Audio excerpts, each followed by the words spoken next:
Sema itaendelea kuimarisha sekta ya logistics na usafirishaji nchini kwa kuimarisha miundombinu katika sekta hiyo ili kuwa chachu ya ukuaji wa uchumi na kufikia malengo ya dira taifa ya maendeleo ya mwaka 2050.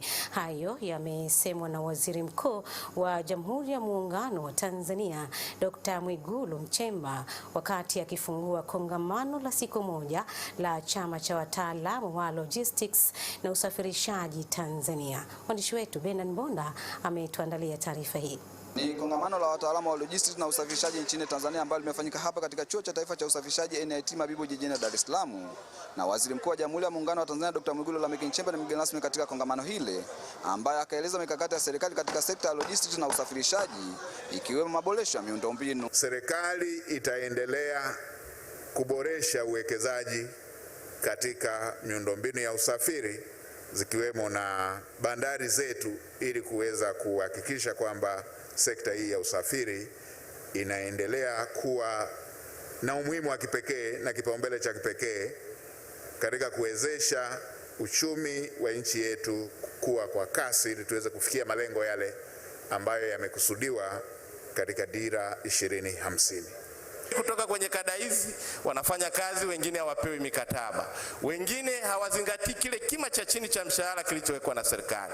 Lakini chini ya miongozo ya Mheshimiwa Rais wetu na chini ya miongozo yako Mheshimiwa Waziri Mkuu, tutahakikisha pia masuala ya ajira yote yanayohusu kada hii yanasimamiwa kama ambavyo yanasimamiwa vizuri katika sekta ya umma. Upande wake Naibu Waziri wa Uchukuzi David Kienzile anasema serikali itahakikisha wataalamu wa logistics na usafirishaji wanazalishwa kutosha, huku Rais wa chama cha wataalamu wa logistics na usafirishaji akibainisha changamoto zinazokabili sekta hiyo. Mpango wa chama cha wataalamu wa lojistiki na usafirishaji Tanzania ni msingi na chachu kuu ya kuongeza weledi na umahiri wa utoaji wa huduma za lojistiki na usafirishaji nchini.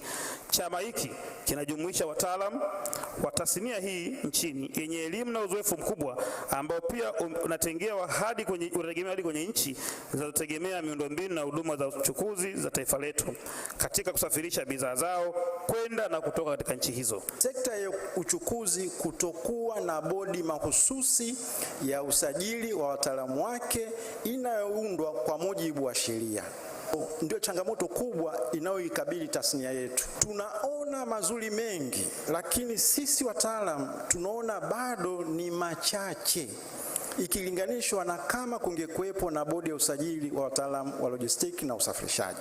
Kada mbalimbali zimewasilishwa katika kongamano hilo ikiwemo muundo wa kada wa maafisa usafirishaji wa mwaka 2026 pamoja na ushirikiano kati ya sekta ya umma na sekta binafsi katika utekelezaji wa miradi ya umma. Nikiripoti kutoka Dar es Salaam, mimi ni Bernard Mbonda wa ZBC. Tukirejea Zanzibar, waziri wa nchi ofisi ya makamu wa pili wa rais, sera, uratibu na baraza la wawakilishi, Mheshimiwa Hamza Hassan Juma amesema maeneo ya Fumba na Micheweni yametengwa rasmi kuwa maeneo huru ya kibiashara. Taarifa zaidi na Habiba Salo. Akizungumza na waandishi wa habari ofisini kwake Vuga, Waziri Hamza ameeleza kuwa